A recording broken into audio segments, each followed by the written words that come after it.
What's going on, friends? How are you? Thank you for stopping by and thank you for joining me. My name is Jason and this is the Outstanding Life Show. We're trying something new. We're trying an audio version of this as well as the video version. I am challenging myself to go live every day for 30 days. So I'm capturing the audio and I'm capturing the video. I have it being streamed live to Facebook and I think also YouTube. And I'm also capturing it on my phone and I'm using that audio. And I'm learning new stuff every day. I am gathering feedback. And so if you have feedback on what's going on, if you have ideas, definitely let me know. My friends, we have talked about mindfulness. We've talked about recovery. We've talked about addiction. We have gone into some details about hungry, angry, lonely, and tired. Somebody left me a comment or they reached out to me privately and they mentioned how much they really enjoyed the HALT acronym. And I think that's awesome. So there are other acronyms and there are other things I want to get into. But this show, this approach, I would call it, to mental health is meant to be a tool to add to your, I almost wanted to say skill set, but it's the other way around. It's a skill set to add to your toolbox. It's not really meant to convince you to do anything, and it's not really here to help stop you from doing something. It's mainly meant for the Outstanding Life Show is mainly meant for those who have already made the decision that this is something they want in their life. This is a decision they've made and they want to move forward with it and surround themselves with other people who are like-minded, who are of the same mindset, who are on their own journey through this, navigating the minefield of 2020 in the mental health age, in the mental health world. We've had different topics throughout this past week. We have more cool topics to come up with. We talked about the HALT acronym yesterday. We talked about grief, and we did go into, if you caught yesterday's show or the day before, we went into detail about survivor's guilt and how that relates to recovery, how that relates to our program. And today I wanted to get into another topic. It's not as sensitive, it's not as heavy. There's a couple of heavy topics I do want to jump into, but I'm going to save those for later on. But what I wanted to share a little bit about today is it's about having that sense of, yes, gratitude, because my commitment for 2020, in case, if you're new here, the commitments I've made this year have been a little bit different in order for me to maintain my focus, in order for me to maintain my mental health edge and to be the best me that I can be. But adjusting my goals, adjusting my aspirations, and by adjusting, I don't mean like rounding down and I don't mean by just throwing my desires out the window. No, what I'm speaking about is having a sense of empathy, and empathy can go a couple different directions. Because if I were to say just have empathy, you'll be fine, that doesn't actually do anything. It's just saying the words out loud. Don't grant empathy. Empathy doesn't come from just wishing it into existence. I can't just say. Somebody had this great example, and it was, Jason, you're a very positive person. And I was like, oh, really? Yeah, thanks. I really appreciate that. It's a compliment. So I'm working on just accepting the compliments when people give them. And they mentioned that even though, Jason, I can be positive about something, but it doesn't always change what's happening. And I'm like, well, what do you mean? And their view on this was, Jason, I can be positive that I'm broke, but that doesn't change that I'm broke. It doesn't make me less broke being positive about being broke. And I was like, You know what? That's bang right on. That's a nail on the head. So there's just being positive about something doesn't grant immunity or it doesn't grant amnesty. It doesn't change the circumstance. What I would challenge though to that statement is if I change my view, and this is I don't know if you guys have heard of Dr. Wayne Dyer. He's one of my favorite authors. I've got a bazillion of his audiobooks. Him and Deepak Chopra have been heavily influenced by those. Him and though okay, well Tony Robbins, Deepak Chopra, Dr. Wayne Dyer, these are all big heavy hitters. And they've left their mark on what I do, how I approach my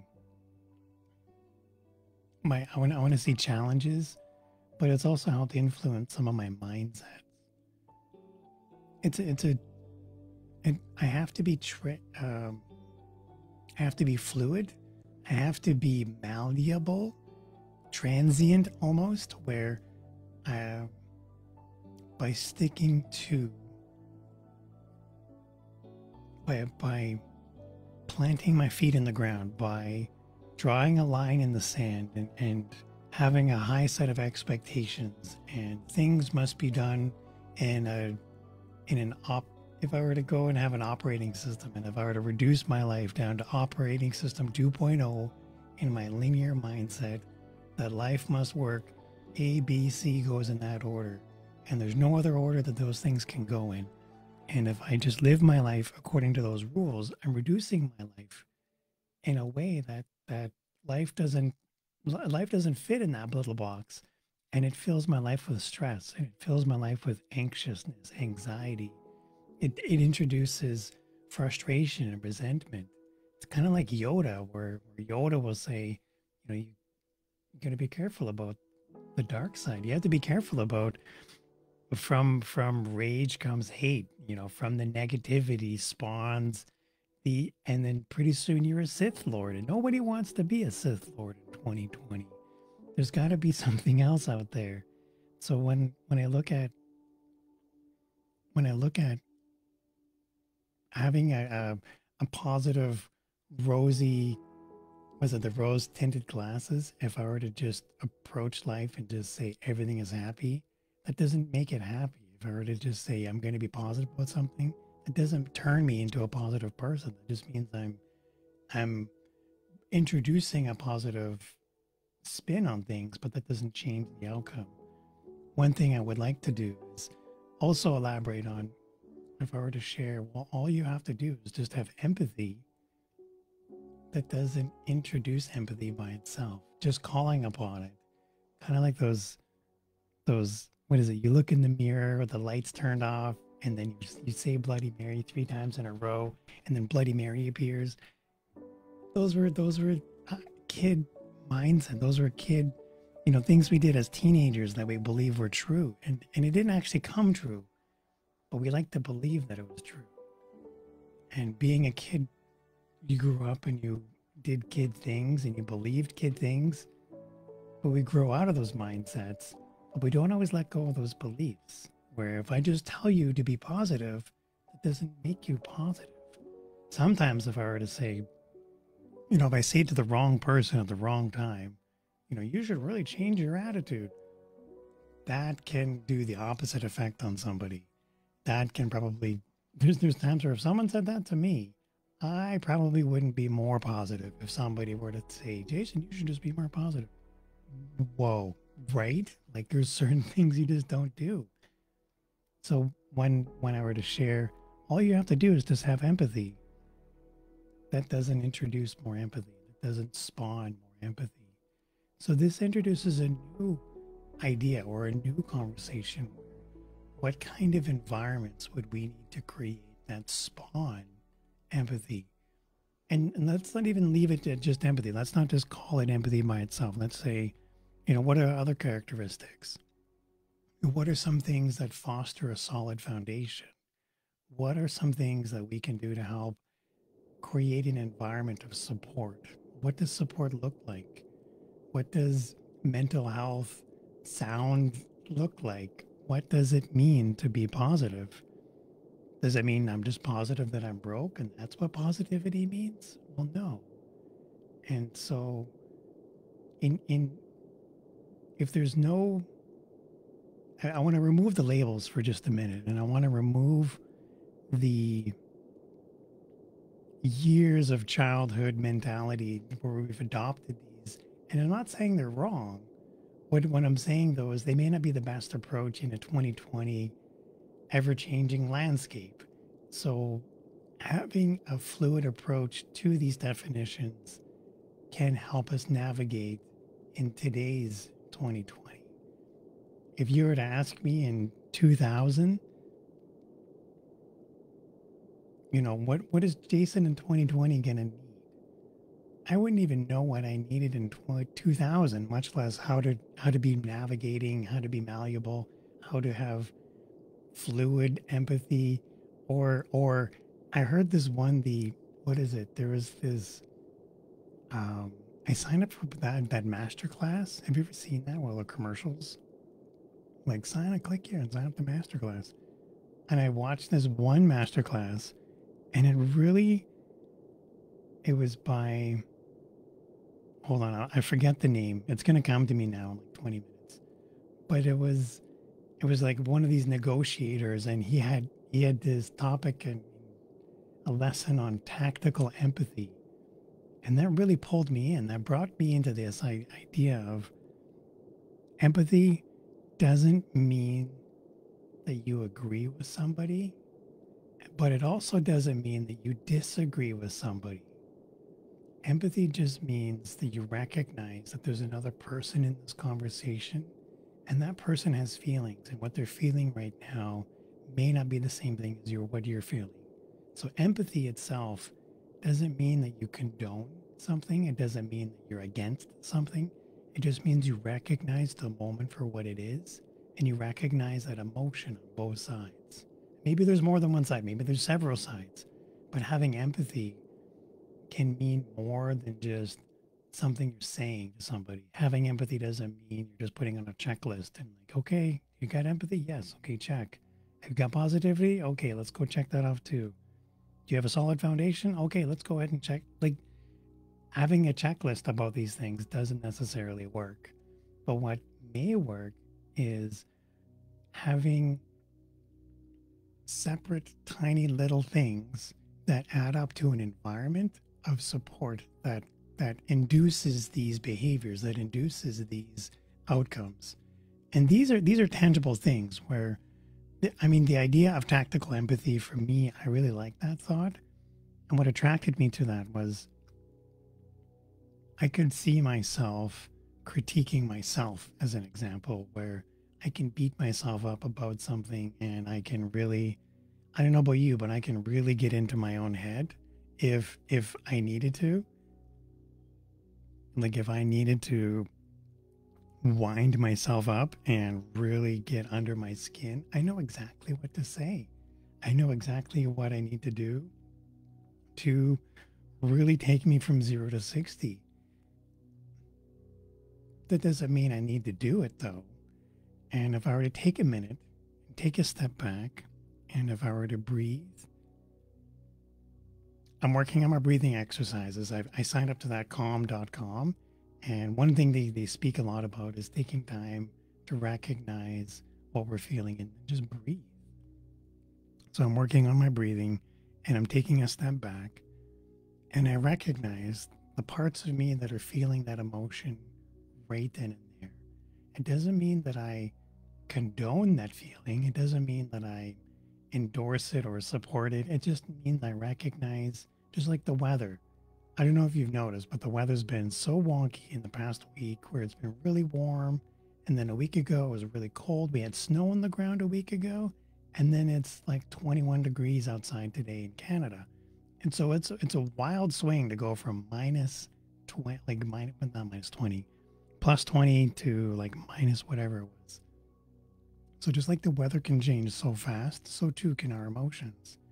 And if I stop and I take a minute by breathing and recognize the feelings I'm experiencing right now, I'm not justifying them. I'm not saying that these are feelings that I buy into, or that I support unconditionally. But if I recognize that those emotions exist, and I can start having empathy for myself, I can start recognizing that these emotions, while they're emotions, it doesn't mean that they're built on a solid foundation. It doesn't mean that these are long lasting or everlasting emotions that are true.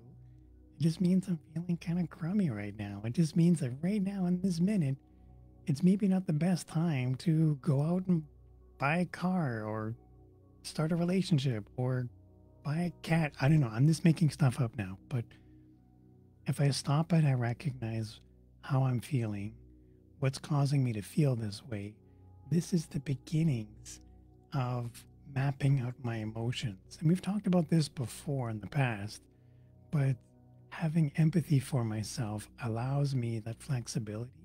Remember that malleableness we talked about? That allows me I almost want to call it the creativity, where it gives me permission, where I'm now in a position where by having empathy, by introducing empathy, I've given some flexibility. I'm no longer operating on that 2.0 software where I'm reducing life to everything must be A, B, and C all the time.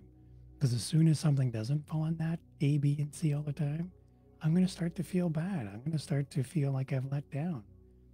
This kind of circles back to what we talked about yesterday, where I talked about survivor's guilt, where I felt like if I worked hard enough and I pushed my all my efforts into everything at work, I'm going to be able to help bring back all my friends who were on leave. And as more and more of my friends got let go, if I only measured my success based on how many of my friends I brought back to work, there's more of my friends getting let go more often than they are coming back. So that I'm not saying that that's a wrong approach. What I'm saying though is maybe that's not the best approach from a mental health standpoint, where I'm trying to validate my efforts through external measures. As another approach, it might be better for me to measure my success based on myself and what I've done and how far I've come. I shared yesterday that I hit, or a couple of days ago, I've made it to 8 years in sobriety, and those are huge milestones. Like if you were to ask me in 2020 how many years of sobriety I would have, and oh wait, I said that wrong. If you were to ask me in 2000 how many years of sobriety I would have in 2020, I would have told you I would have zero, because I would tell you that there's no way that the Jason in the future could do this, and yet here I am. I've been able to do some of the most impossible tasks that I look upon in my life. And if you were to ask me before 2020, I don't think I would have been able to get through all this if it wasn't for having the supportive structure that I had. If it wasn't for having the friends and family as a part of that community, for having you as my community, reaching out, engaging, watching, putting the likes and the hearts and the stars. I get messages from people about these topics, and they reach out and they share their thoughts. And it really moves me. It really moves me to the point of it reassures that this message is getting out there, and that these topics are relevant and that they're valid. There's somebody out there that's hoping to hear this. And my hope by having these chats, by having these open conversations, is that I don't want to say it normalizes them, but it removes some of the stigmatism that comes with mental health, and it comes from adversity. From I've one of the challenges I faced in before recovery, so before I made the decision to stop the consuming alcohol and other drugs, is I made the decision that this was something I didn't want to do. I didn't want to live this life anymore. I didn't want to live it the way I was living it, and the costs were adding up. I was losing relationships with my family and my friends. I was losing the respect for myself. I couldn't hold down a job, and my relationship status was just falling apart from one train wreck to the next. And so these tolls were adding up to the point where it didn't feel like home. It didn't feel like this is something I wanted. And I was living the same life every day, the same life every week, the same life every month. And nothing was changing, nothing was growing, nothing was developing. When I was measuring success in that scope, like in the macro, in the small, or the micro, sorry. If I were to measure success in the micro, I'm always going to be upset. But if I shift my focus onto the much larger, grander macro, and I start making moves towards a much larger outcome that I want, if I'm looking after myself and I'm looking for fulfillment spiritually, if I'm looking for fulfillment in a relationship, I need to make sure that I am of a high of quality of enough person that can attract a person in my life who also has these standards. So, in order for that to happen, I'm going to need to have standards for myself. What do those standards look like? Well, I'm probably not going to be someone that consumes these things as a means of escapism, as a means of removing myself and distracting myself from the larger issues in my life. Maybe I'm going to need to go to work on myself. Maybe I'm going to need to have to put some effort in. And maybe that means not white knuckling my way through life from weekend to weekend, paycheck to paycheck. I did that for so long that I didn't feel any sense of fulfillment. I didn't feel any sense of reward. And no wonder I couldn't hold down the job. No wonder I couldn't hold down a relationship. Like these things are impossible to reach with the standards I was keeping. And so by allowing myself to have empathy, by allowing myself to recognize that the feelings I'm feeling right now are just the feelings of right now, that doesn't mean these are the feelings that are going to be here forever for the next 20 years. I have the next 20 years to start working on that. But those 20 years in the future start right now. Kind of like the Jason of 2000. Jason of 2000 couldn't have imagined I would have sobriety, 8 years of sobriety. Then who knows what I'm going to have in 20 years? Well, I'm going to have 28 years of sobriety in 20 years. But you know what I mean? Like, there's lots of opportunity out there of impossible things that may not necessarily be impossible. But if I remove that mental block, if I remove that approach to a 2.0 limited linear solution where everything has to be a specific way, if I offer some flexibility in my foundation, if I'm fluid in my approach to problem solving, if I give myself a little bit of empathy, maybe, just maybe, these things that are impossible can be accomplished. Does that mean they're going to be solved today? No. Does that mean it's going to go 0 to 60 tomorrow? No. Are things going to fall apart and I'm probably going to make a mistake or two? Well, I'm pretty sure that's going to happen. But what may not happen is if I never try anything different, nothing different will ever change. I'm going to need to want to go and change this. I'm going to need to be, I want to say exploratory. I need to be flexible in my approach to an outcome I'm after. And that might mean growing. That might mean putting my ego aside. And that might be a topic for something for another day. But it starts from having empathy. It starts from being flexible. It starts from entertaining the idea that there's an emotion right now that I'm feeling. I'm not calling it bad. I'm not calling it upset, angry, frustrated, resentful. It's like when I was having a heart-to-heart conversation with somebody that's really close earlier this week.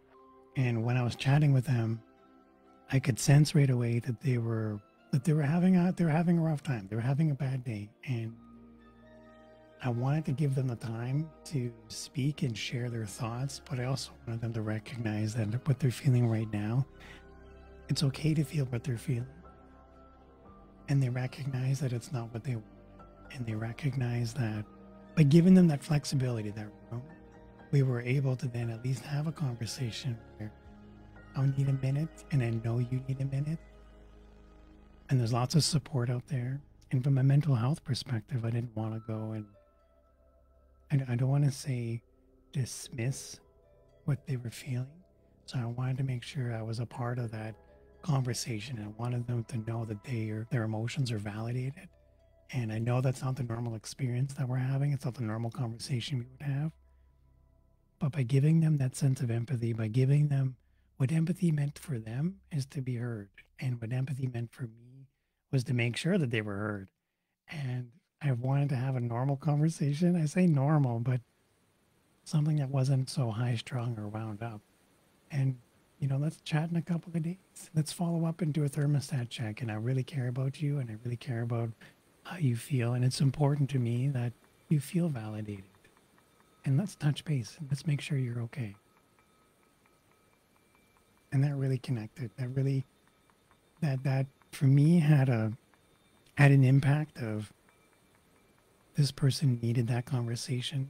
And then it was later on I got a message from them and they said thank you.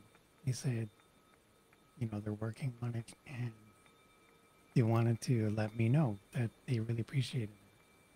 And I was like, wow, okay, you know what? Holy cow. This is a real thing. Like this mental health, this resilience, this malleableness, this flexibility, empathy is a real thing that we can introduce in the most, I don't want to say the most common conversations, but in the most random conversations. It's almost like empathy is Play-Doh, where it just fits in everything. Empathy can fit in almost any square in any conversation. And it doesn't need to be a fixed time. It doesn't need to be a checkbox like we mentioned earlier, where every day at 2 p.m. I'm going to put empathy in my day. It's not like that, but it is something we can work on. Empathy is something that if we, like a muscle, like the muscle memory, if we start flexing it consistently, after a while, we start building that sense of resilience. And that resilience helps establish a foundation. And that foundation over time, no matter how crazy it gets out there, Deepak Chopra, again, one of my favorite artists. He's not an artist. One of my favorite authors. He talks about having an inner candle flame, and that the inner candle flame, despite how windy it is outside, despite how crazy it is out there, that the inner candle flame will never flicker. And the goal is to have that inner candle flame and to build on it.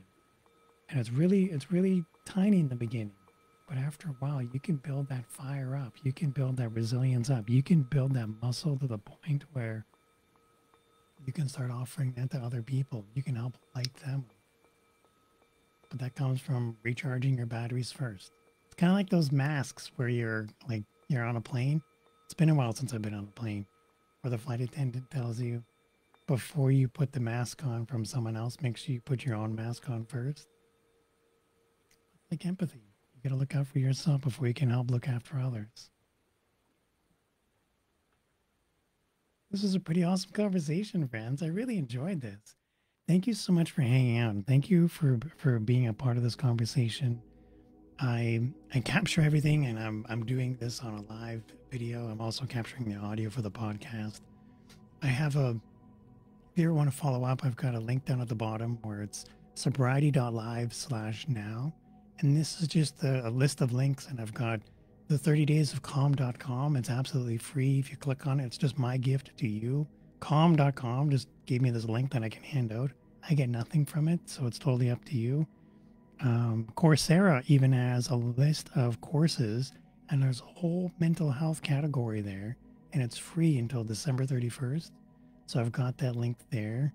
I also have a link to my website where I have all these different topics where we talk about mental health. We talk about addiction, mindfulness, recovery. That link is there. That's at theoutstanding.life. If you want to go check out the website, it's there. But for the links, check out the links down below. It's sobriety.live/now. My name is Jason. This is the Outstanding Life Show. I have a lot of fun sharing this. Thank you for standing by. Thanks for hanging out and watching. That's what I mean. Or if you're listening, I really appreciate that. I look forward to seeing you at another show. In the meantime, friends, you take care and you have fun. Bye-bye.